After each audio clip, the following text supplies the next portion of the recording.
Misogynist.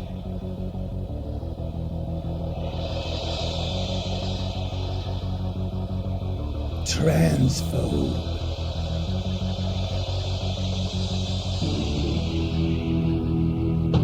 Racist.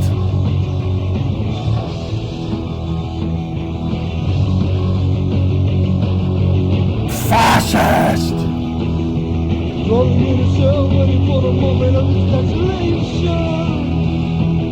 Misogynist.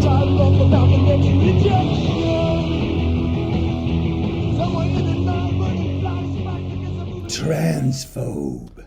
Greetings, ladies, gentlemen, and the rest of you. This is Jolly Scholar here with my discussion series. The title of this video is Feminism and Sex Selection of Female Fetuses for Abortion, Part 2 of my Useless Eaters series. It's a lovely title, isn't it?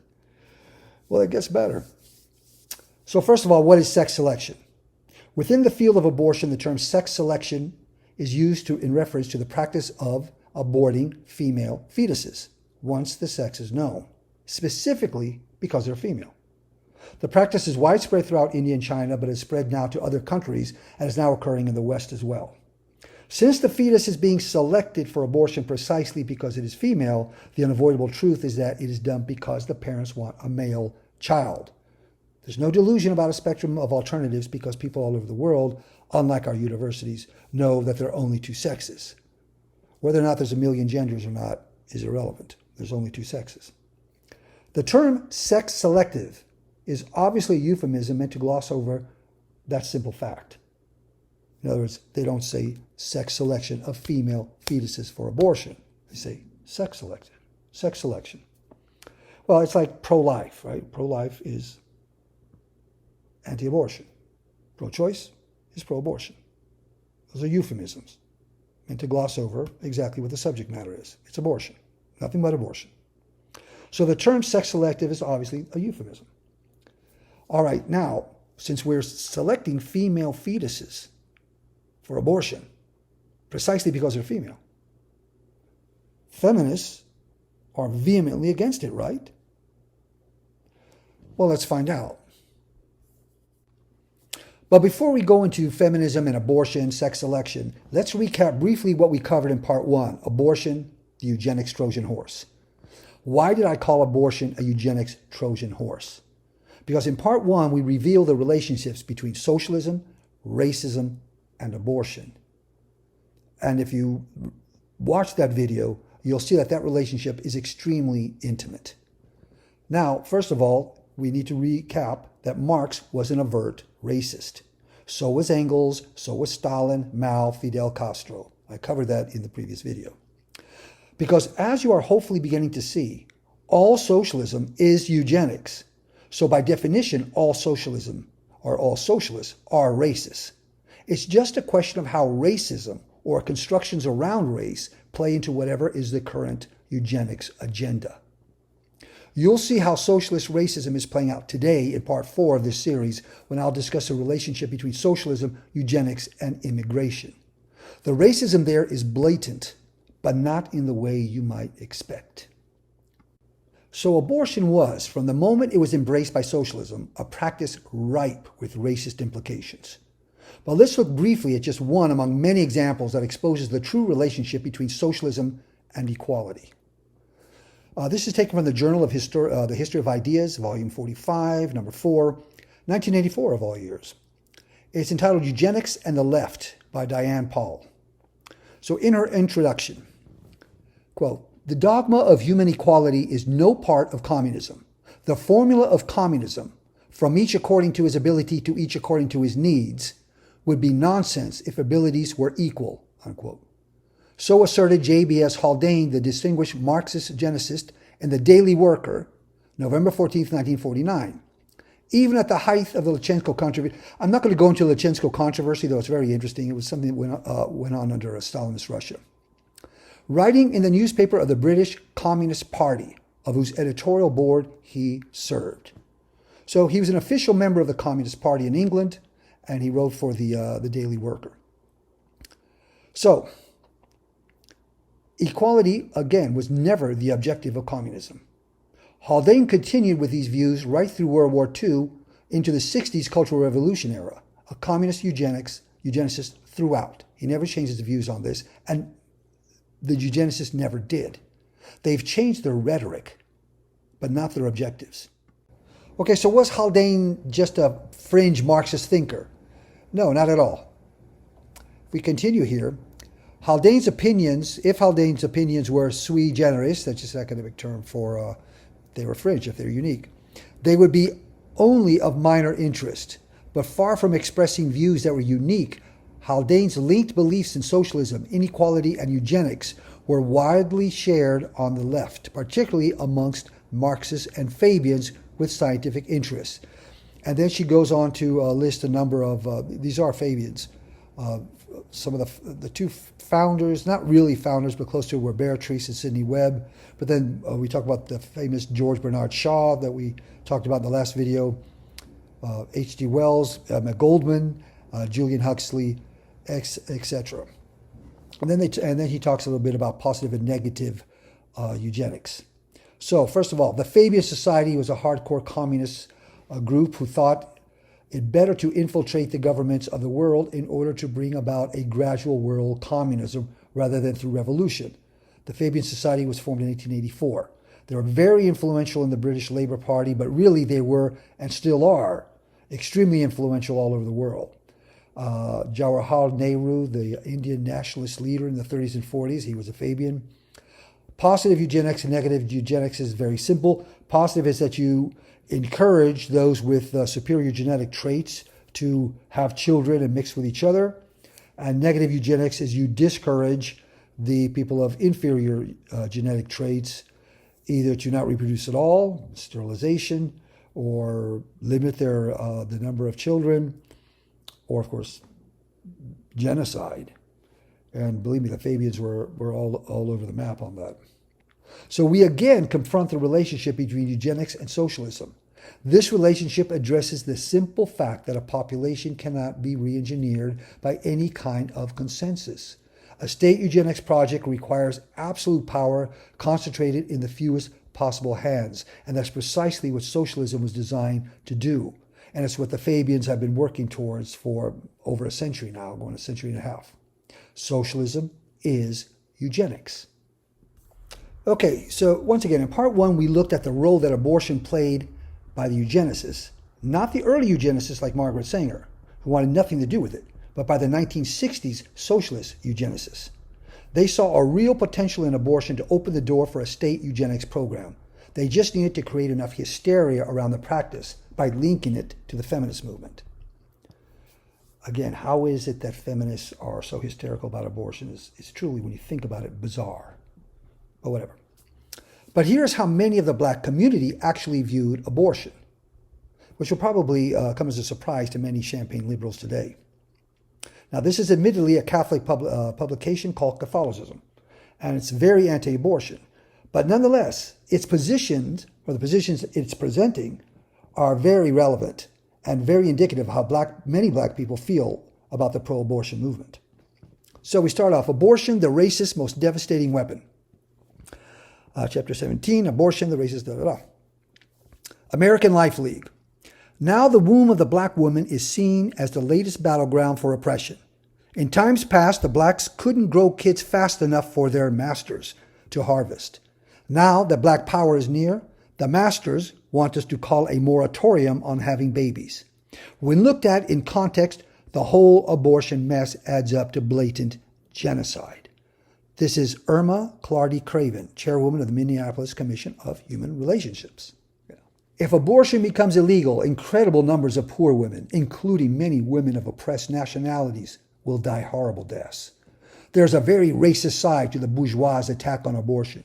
When women of color are denied control of their own reproduction, this contributes to the overall conditions of national oppression in this country.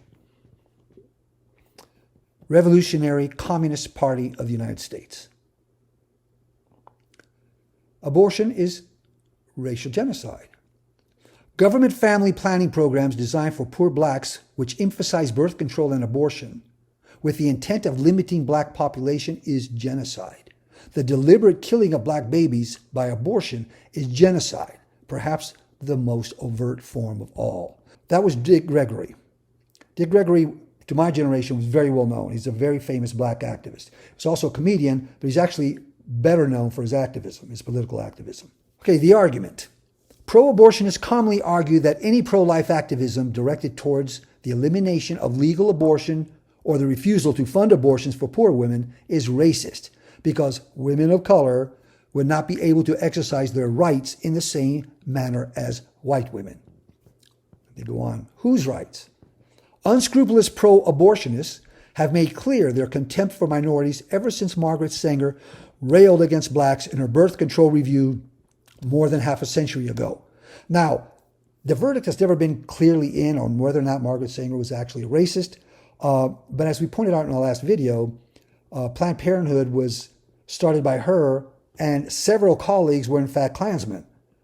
And she did in fact speak at a Klansman wives meeting.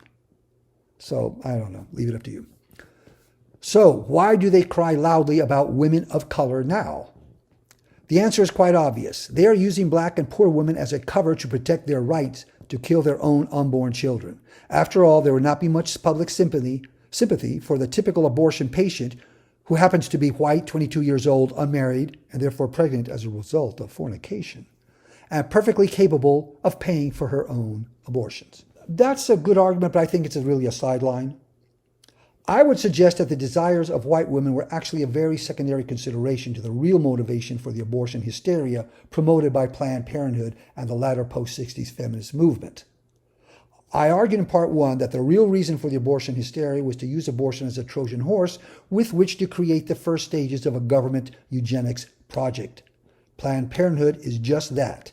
And in part three, I will provide more evidence. In fact, I'll prove it.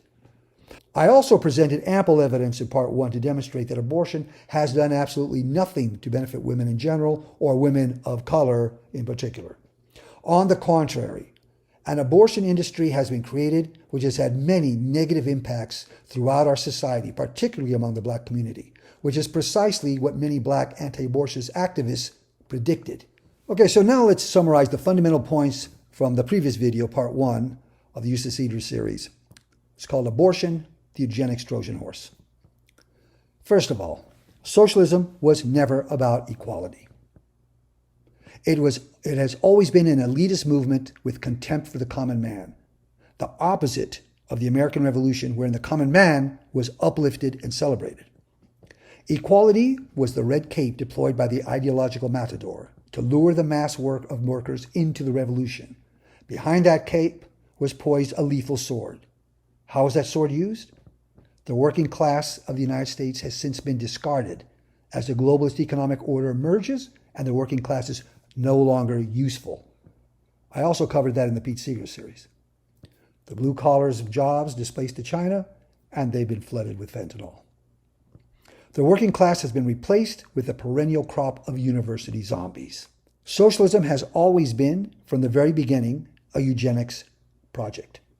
Socialism is a complete social and biological reengineering project for humanity.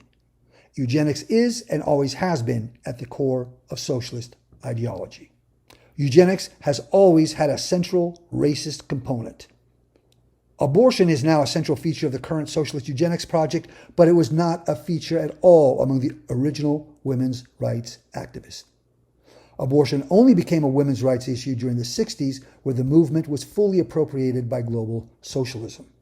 And it was necessary for them to produce a complete hysteria around it, because at its face value, who in the world would be pro-abortion? I mean, it doesn't even sound good. Well, of course, that's why they say pro-choice. Abortion produced none of the socioeconomic benefits for women that were promised. I pointed that out in the last video. Nobody even talks about that anymore. They just argue it's a right of autonomy, it's their autonomy. But they don't say, okay, what good does it do? What good has it done for women? Nothing. Everything that was promised in the 60s and 70s has not materialized. Abortion has done nothing for women. Women of color especially. Absolutely nothing. But it's not even talked about. And now women are being discarded. Their very existence as a biological entity is in question. In a sense, it's their very humanity. The next stage in global eugenics projects, transgenderism, is now being deployed, and women are being thrown under the bus. Okay, so let's take a look at this article. Records reveal gender-selective abortion taking place in Canada. Now let's read the proper title. Records reveal gender-selective abortion of female fetuses taking place in Canada. Aborting female fetuses in Western countries has now become a problem. The feminists have developed an interesting take on this. Okay, in this article we read, pressure to bear sons leads some immigrant Indian women to sex selection abortion, study finds. We're going to see that title, some, is very misleading. At any rate, cultural pressure to bear male offspring leads some immigrant Indian women in the United States to use ready available reproductive technology in an effort to select sons or abort female fetuses, steps that are legal in this country but illegal in India, according to a University of California, San Francisco study. As you can imagine, this is going to be curious how they do their take on it, right? California? Okay, so the lady who is writing this article is Sunita Puri. She's evidently from India, and she is an MD. Researchers interviewed 65 immigrant Indian women in California, New Jersey, and New York who pursued fetal sex selection between, fetal sex selection, right? Instead of writing, who pursued selection of female fetuses for abortion between September 2004 and December 2009. The qualitative study found not only that 40% of the women terminated prior pregnancies when they found out the fetus was female, but that of the women who discovered they were pregnant with a girl during the interview period, 89% underwent an abortion. These results were consistent among all education levels. Approximately half the women interviewed held jobs outside the home. In addition, women who carried a female fetus to term said they were subject to varying degrees of verbal and physical abuse. Now, there's three really interesting points. Well, outside of those three, they open up this article on the other page saying some immigrant women. Some? 89%? 40% had already had a female fetus abortion? So besides that, first of all, the 40% of the women terminated prior pregnancies when they found that they had a female fetus. They had already done this, 40% of them. During the interview process, when they became pregnant, assume some of them again, I don't know, 89% underwent an abortion. So there must have been an overlap. And then number three is consistent among all education levels. Now, at this point, there's no socioeconomic or educational level factor in these decisions. Will play out further on where socialists try to come, or when socialists try to come up with a suitable explanatory narrative, which we're going to see. And of course, it's curious also that women who carried out the female fetus to terms, whereas if they had the child, they were subject to varying degrees of verbal and physical abuse. Now, we would assume this was from the men, but if you've studied Indian society at all, I'm hardly an expert, but I can tell you that the females within the family are just as brutal as the males when it comes to family honor, family customs, religious customs. So this verbal and physical abuse probably came from women just as much as men. So one would think that these statistics might cause feminists to reconsider their infatuation with abortion. Maybe? No. Enter the academy. Okay, so here we have it. Cornell University Law School. Should be good, huh? Sex selection in the United States and India, a contextualist feminist approach. It's not going to disappoint, let me tell you. It's written by Sital Kalantri. She's of Indian background. Sital now teaches at Seattle University. Well, Seattle, huh? She prepares papers for Congress when abortion and immigration issues are being considered. She's written a book on sex selection for abortion among Indian immigrants. Now notice, of course, she didn't say sex selection of female fetuses for abortion. Sex selection could mean anything. But But it doesn't matter who wrote the paper. That's one of the things I want to emphasize here. Once the Academy adopts a particular narrative on any subject, the entire body of professors and students fall in line. They're led by the tenured professors, and if they don't toe the line, they don't get published. They will all parrot the exact same phrases and memes throughout the Academy and from there into the media. So it really doesn't matter who you go to quote. They're all going to say basically the same thing. Now, you may think this is an exaggeration, but I tend to do a video where I'm going to prove that. I'm going to show you. It's a bit down the road because it's not that important right now. So let's start with the abstract. Of course, we're not going to read the entire article. We're going to read the abstract, the conclusions, and a few items in the middle. So, abstract. 7 states in the United States have passed sex selection for abortion bans. And I would read sex selection of female fetuses for abortion. Bans. Bills are pending in several other states, and a bill has been reintroduced into the U.S. Congress. In analyzing state legislative hearings, this article documents how the widespread practice of sex selection of female fetuses for abortion in other countries, particularly India and China, is being used by anti-abortion groups as a way to restrict women's right to autonomy in the United States. The dominant feminist paradigm in the United States takes a universal position on sex selection of female fetuses for abortion bans. These bans contravene women's right to autonomy and should not be permitted in any country. But engaging with the true realities of the situation in India, it is clear that sex selection of female fetuses for abortion in favor of boys does raise concerns for women's equality. You think? This article develops a feminist framework to understand sex selection of female fetuses for abortion from a global perspective. This approach prioritizes individual women's autonomy, but suggests that the context in which sex selection of female fetuses for abortion occurs should be taken into account, and the impact of sex selection of female fetuses for abortion on women as a group must be considered. So let me read that again. This approach prioritizes individual women's autonomy, but suggests that the context in which sex selection occurs should be taken into account, and the impact of sex selection on women as a group must be considered. Already, she opens up with a ridiculous assertion. She denies, or pretends to, that there is any relationship between the fate of the female fetus and the fate of the female population at large, which she calls the group. Sex selection of female fetuses for abortion must have an impact on the status of women within that population. How could it not be that? How could it be otherwise? Okay, we continue. Statutes in the United States that ban sex selection abortion of female fetuses are framed as protecting the fetus from sex discrimination. You think? The contextualist feminist approach, on the other hand, focuses the conversation on the equality of women and girls who are already born.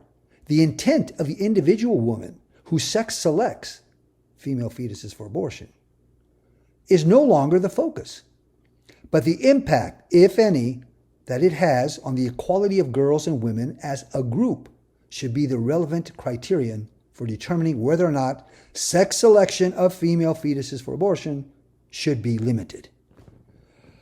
Wow. So first of all, she is severing any direct relationship between the female fetus and the female population of already born women, that is, the population at large. Then she also dismisses the intentions of individual women completely. So the fetus and any notion of individuality are both taken out of the way. The focus is now on the group equality, the group identity of women already born. No connection between the female fetus and the female population, but every born woman was once a fetus. That could not be startling to them, right? Couldn't be a revelation. Every female fetus, when born, is a woman. There's no connection between the two, or the intentions of the woman who conducts the abortion. We're talking about the same population of women. The individual woman who made the decision, the group of women she's a part of, and the female fetuses that once Every single woman in the group was once a fetus, and all these fetuses, if born, will be women in that group. But there's no connection? Only a Western educated PhD could make the argument presented in this paper with a straight face. So we continue. Does sex selection perpetuate inequality? Let me read that again. Does sex selection of female fetuses for abortion perpetuate inequality? Wow, good question, huh? In a context where the practice of sex selection of female fetuses for abortion is widespread, it is likely that allowing sex selection to continue will perpetuate inequality. It's likely. Sex selection of female fetuses for abortion against girls suggests that men are valued more than women in this society. Really? Allowing people to sex select does nothing to change that valuation. If bans on sex selection of female fetuses for abortion could successfully prevent people from sex selecting for boys, that may eventually change people's views about the relative worth of girls to boys. Does that sentence even make sense? I think what she's saying is that if the bans could change the values, then it would be worth doing. But she's saying the ban would not change the values. But then there'd be more female fetuses born. But I digress. Am I digressing? On the other hand, the economic analysis of sex selection of female fetuses for abortion proposed by Gary Becker, a Nobel Prize-winning economist, suggests that the practice of sex selection does not perpetuate inequality in the long term. He argues that the market will eventually eliminate sex selection of female fetuses for abortion.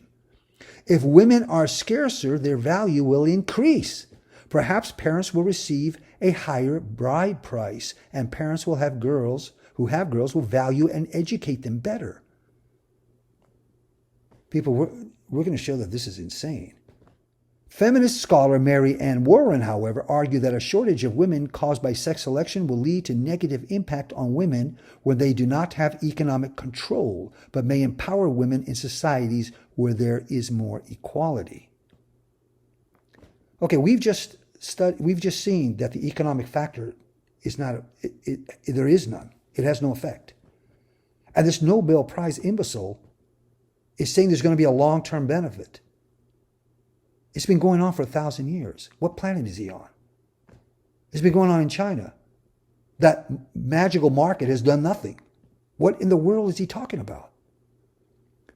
A few studies have shown that a shortage of women in India has increased trafficking, violence, and bride purchase. Unmarried men with no prospects of being married can destabilize societies. One study by the same economist who published the study on sex selection in immigrant communities in the United States finds that some increased violence can be accounted for by the imbalanced sex ratios. We're going to get to that. But let's just stop for a moment. Again, sometimes you read these things written by so-called educated people, and you have to conclude that only a well-indoctrinated PhD could write something like this with a straight face. I mean, how could they not start laughing? The market will in the long run end sex selection? What is this imbecile saying? Has he never picked up a history book? And this Mary Ann Warren is suggesting that maybe, just maybe, sex selection for female fetuses for abortion might not have such a bad impact on women in the U.S. because they have more economic power. But we just showed 89% of the women who got pregnant and realized they had a female fetus during this 5-year study aborted the female fetus. And there was no education or economic factor at all. Are we suggesting that these people don't read these articles before they make these? This one's going to come up with a whole theory. Of course they do. But it's like I said, truth has nothing to do with our universities anymore. They're not looking for truth. They're crafting a narrative. But wait, we haven't got to the conclusions yet. Now, in this interesting section, the lady says, using misinformation about India, that's kind of a buzzword, right? using misinformation about India to push for sex selection of female fetuses for abortion bans in the United States. Okay. Anti-abortion groups in the United States have pushed for federal and state bans on sex selection abortions. In her book, Unnatural Selection, Mara Hivinsthal describes the evolution of a strategy by the pro-life movement, who use bans on sex selection of female fetuses for abortion to chip away at the right to an abortion in the United States. Stephen Mosher, head of Population Research Institute, a leading anti-abortion group, wrote in 2008, I propose that we, the pro-life movement, adopt as our next goal the banning of sex-selective abortion, selection of female fetuses. By formally protecting all female fetuses from abortion on ground of their sex, we would plant in the law the proposition that the developing child is a being whose claims on us should not depend on their sex. I mean, you can't argue with the logic, right? It makes sense. In furtherance of this strategy, the pro-life movement has been increasingly using information often framed in a distorted way about the practice and reasons for sex selection of female fetuses for abortion in foreign countries. We're going to see that no, they're actually giving the exact right information. So it goes on. The legislative toolkit developed by Americans United for Life to help promote statewide legislative bans on sex selection and abortions starts with a discussion of the global sex ratios, and secondarily mentions the sex selection of female fetuses for abortion is occurring among immigrant communities in the United States. Additionally, a new movie, It's a Girl, The Three Deadliest Words, associated with anti-abortion views, is an example of how misinformation from the situation in India is being used to garner support for sex selection bans in the United States. She never cites what misinformation is she talking about. Because right here in the United States, we just saw that 89% of the women who got pregnant with a female fetus aborted it. So what is she talking about? The tactics employed by the movie and its makers are even more pernicious because the marketing around the movie and language in the movie is dressed in the clothes of women's equality movements. Yeah, which view abortion as a right to autonomy issue. But the underlying theme of the movie subtly conveys a broad anti-abortion message. You think it's subtle? It's a Girl, The Three Deadliest Words? That's subtle? The makers of the film also intentionally failed to reveal their funding sources and associations with anti-abortion groups. The theme of the movie subtly conveys a broad anti-abortion message. It's not subtle. And who do you think is funding them? I see, this is a totally distracting argument. I mean, why should she even bring this up? Of course they're funded by anti-abortionists, just like they're funded by abortionists. She's funded by the universities. Pro-abortion. It doesn't even make any sense what she's arguing here. Okay, so let's get to the conclusion. If you want to read the entire paper, the links are down below. Sex selection is a fraught issue because it is the collision point of three strong viewpoints. Those who oppose eugenics fear that sex selection is just one inappropriate way to manipulate human offspring. So here we finally see them admit that this is eugenics. And by admitting that, they're also admitting that the underlying force, the underlying drive behind all of this is eugenics. This group of people likely opposes both pre-implantation and post-implantation methods of sex selection of female fetuses for abortion. Pre-implantation, they're talking about artificial insemination, right? You can do the Petri dish where you put the male and the female, the egg and the sperm, and then you get the gamete and put that into a woman, or you can do the artificial insemination. And then depending on what the result is, either before or after the implantation, you can abort. So people who oppose abortion generally also oppose sex selection to the extent abortion is used to achieve it. There is no consensus among people who strongly believe in women's equality and bodily autonomy on how to approach sex selection of female fetuses for abortion. Well, that's an honest statement, finally. In a form of reverse law reform, anti-abortion groups are increasingly using information from abroad, often portrayed in a distorted way, to garner support for sex selection of female fetuses for abortion bans in the United States. Much of the information is about India and China, and we're going to go check on this. This information appears prominently in legislative hearings and reports. Fear of what is happening in other countries is successfully convincing legislators and voters in the United States to pass bans. Some argue that we must adopt the law here to be in solidarity with other nations to show our disapproval of this practice. No, that's not driving the conservatives at all. We're not interested in solidarity with other nations on this. They're projecting, right? That's the way they think. It's not the way we think. But if solidarity with other countries is a reason to enact legislation, then we would have many unnecessary laws. Really? Caste discrimination occurs in India and may even occur among some people in the United States, but there is no legislative agenda to ban caste discrimination in the United States since its occurrence is likely negligible. What a red herring. What a stupid argument to bring up. We're not talking about caste discrimination. We're talking about abortion. But if caste discrimination was widely practiced in the United States and had some bad repercussions, certainly people would probably bring that up, and for good reason. But it's just a distraction. It's a stupid argument she's bringing up.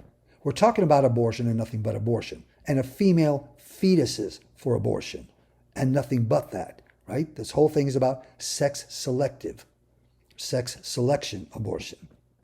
So she goes on, I propose an approach, by the writer, that places primary value on women's autonomy over their bodies, but limits this in only narrow cases where sex selection of female fetuses for abortion is widely practiced in favor of boys. In countries where it is widely practiced against girls, there is an imbalance in the sex ratio. A widespread practice of sex selection against girls is likely a reflection and perpetuation of inequality against women in those countries. Likely?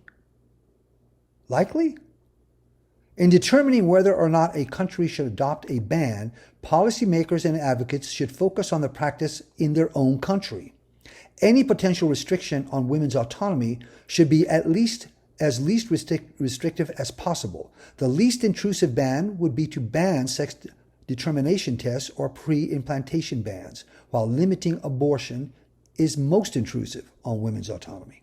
Okay, so most people don't do pre or post implantations one way or the other, right? There's a very small number of people. Most people do it the old-fashioned way. So this argument is a ridiculous ploy and a distraction. All right, you would have to ban, for instance, ultrasounds.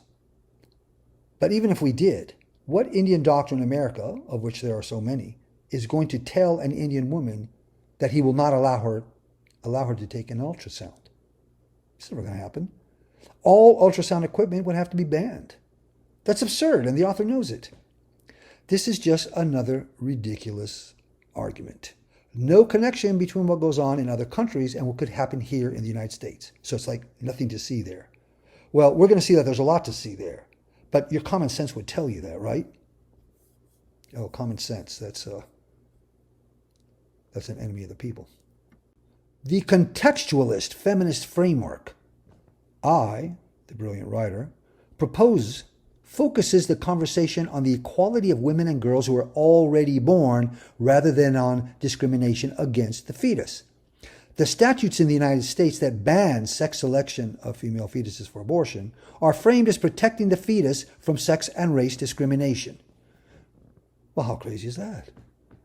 The discrimination that is occurring is not necessarily against the fetus, but against women and girls who are already alive. You follow this logic, huh?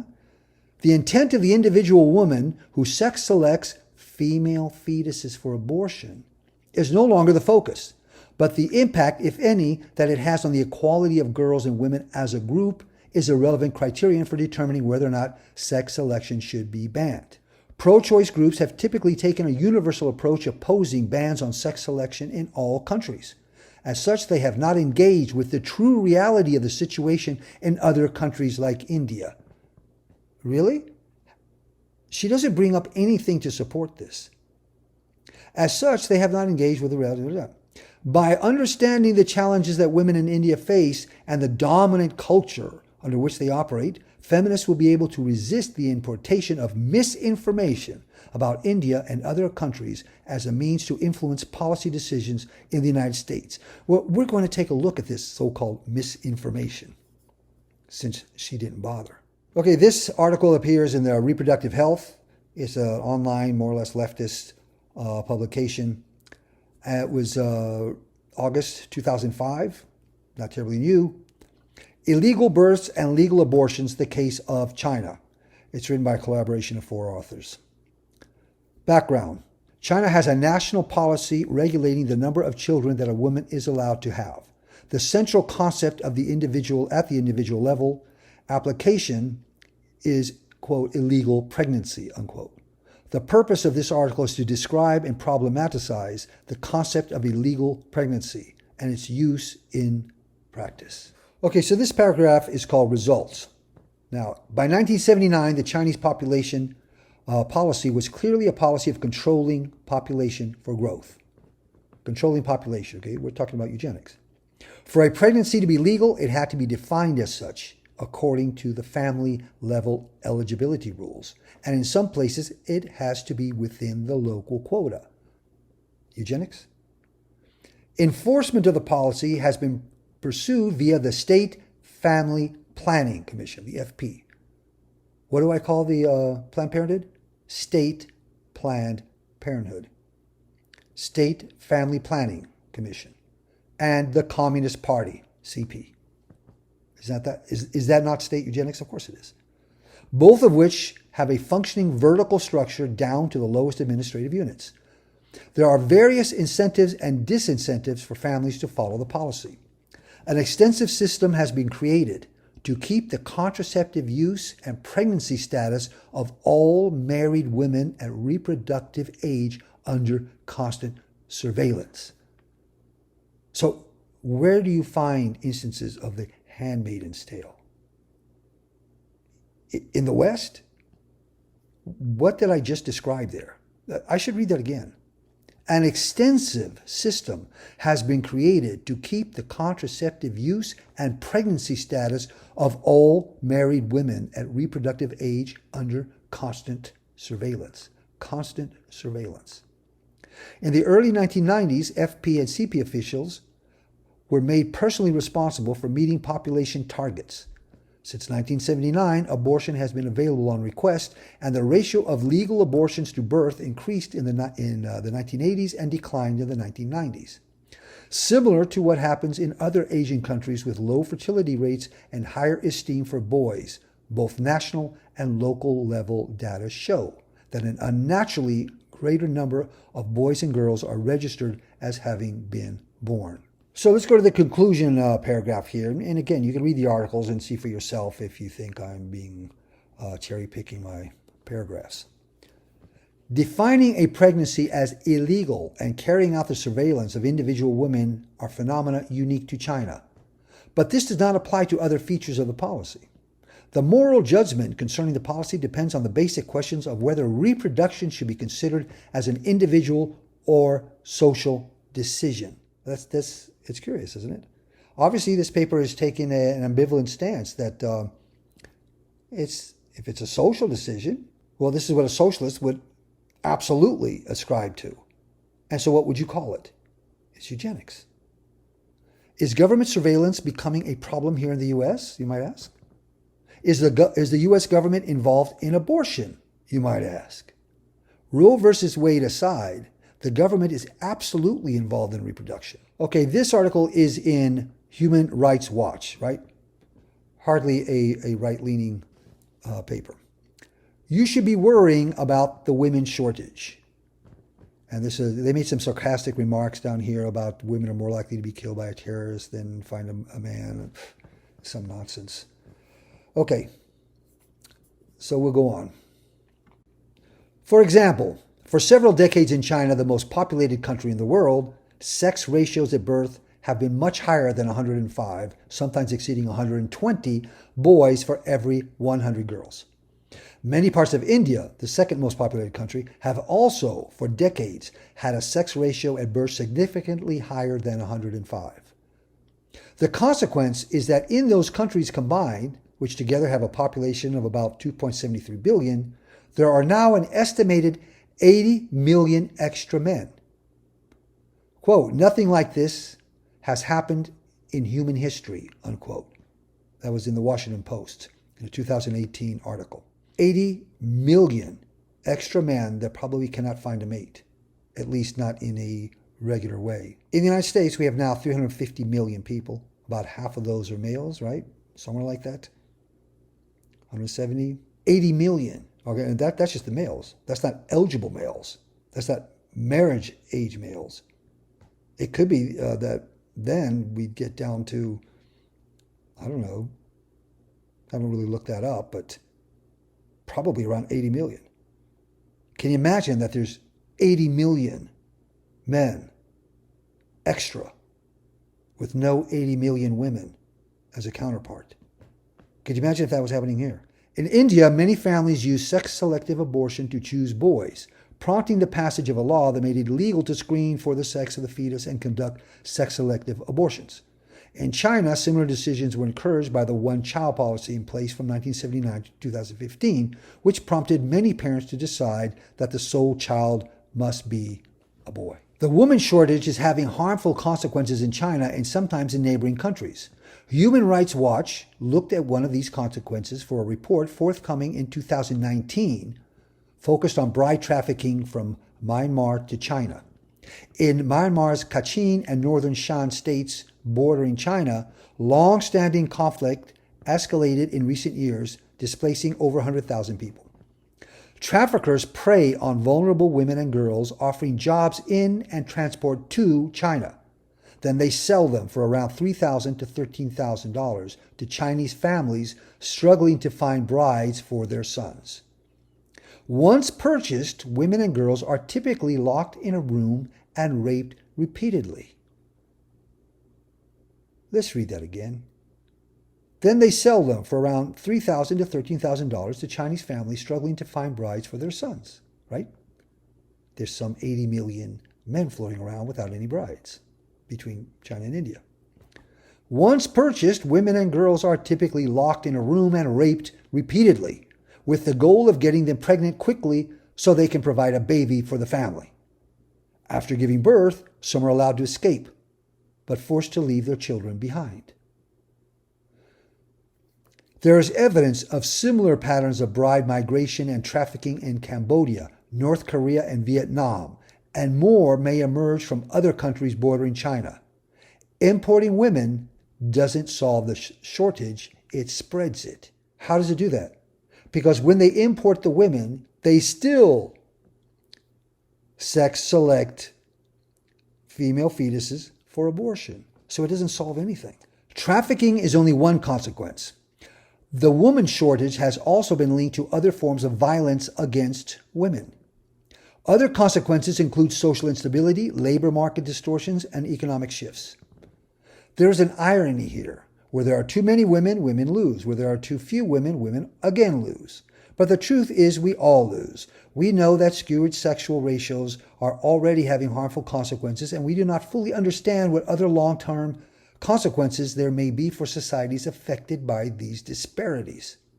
China ended the one-child policy but continued restricting reproductive rights through a new two-child policy. It has banned sex-selective abortion, sex selection of female fetuses for abortion, but such prohibitions are often both ineffective and a threat to women's rights to access abortion and make their own reproductive choices. Let's look at the themes that have arisen from this discussion in particular and from the series in general so far. Abortion has demonstrated no benefits to women whatsoever. The data reveals this clearly. None of the positive results predicted by the early proponents of abortion have come to pass. What was promoted to be safe, legal, and rare has devolved into an abortion industry. Women of color have been devastated as a community through millions of abortions, a huge percentage of unwed mothers, and no economic benefits as a result of abortion at all. The problem is not having children, but rather having children by single parents. Why is this obvious truth never pointed out by the pro-choice movement? Single parenthood is the most accurate indicator for poverty among women of color, really among all women. Abortion has not only not solved this problem, it has accelerated it. So if empowering women was never the true objective of the hysterical promotion of abortion, what was the objective? abortion was used to establish a state eugenics program at whatever cost. In terms of sex selection of female fetuses for abortion, why is the banning of sex selection abortion in India glossed over by so-called feminists here in the West? Why is it that the constant state surveillance of women for legal or illegal pregnancies in China is glossed over or ignored? How is that not an affront to female bodily autonomy? How is it that abortion is considered a reproductive right, but the right to have as many children as a woman wants to have is not a reproductive right? It would seem to have a whole lot more to do with reproduction than abortion, wouldn't it? Where do we see an example of the handmaiden's tale? Here in the West or in communist China? Have any feminists here even commented on this? If the state can tell a woman how many children she can or cannot have, then the state can also tell a woman how many children she must have. Have any of our feminists even brought this up? Why are feminists told not to look at the obvious negative consequences for women in either China or India due to sex selection of female fetuses for abortion? Why have Western feminists not brought up the obvious problem with state surveillance of every woman's pregnancy status? Why is it that here in the West, when socialism and government state eugenics comes into conflict with post-60s feminism, women are sacrificed with little afterthought? The new transgenderism hysteria is amply demonstrating this. And transgenderism is being spearheaded by Planned Parenthood in conjunction with the Democratic Party. Transgenderism is now being promoted to our children in our secondary school system as health care. So, don't expand the analytical lens to the global. It's very incriminating for abortion. Only focus the lens to the local, within the US and Canada. But even the local is incriminating. 89% of Indian women in the survey had female fetuses aborted. 89%. Separate the female fetus from the specific female community at large, as though the fate of the female fetus had no relationship to the fate of the female community, of which the fetus and the would-be mother are a part of. Which is exactly what the global experience tells us is not the case. There is clearly a direct relationship between the fate of the female fetus and the fate of women in the population. Only the universities could promote this kind of self-induced stupefaction. It's unbelievable. We need to say this again. The fate of a female fetus within a given community has no relationship to the fate of the women in that same community of which the female fetus is a part of. Only a PhD in a Western university could say something that stupid and not be aware of what she just said. Or she's laughing all the way to tenure because she knows that her target audience is in fact just that stupid. This is the state of our higher education. Unbelievable. Okay, so new report shows Planned Parenthood raked in $1.5 billion in taxpayer funds over the last 3 years. Recall the State Family Planning Commission of Communist China? If you're not convinced yet that Planned Parenthood was never about furthering the aspirations of women, that abortion was never deployed as a benefit to women, but rather Planned Parenthood used abortion as a Trojan horse towards a state eugenics program, then stay tuned for part 3 of my Useless Eaters series. The role of Planned Parenthood in the new transgenderism hysteria accelerating the state eugenics program. I think you just might be converted. At least I'm hoping. And by the way, did I mention hashtag defund the universities? Defund NPR? Defund PVS? Now, defund Planned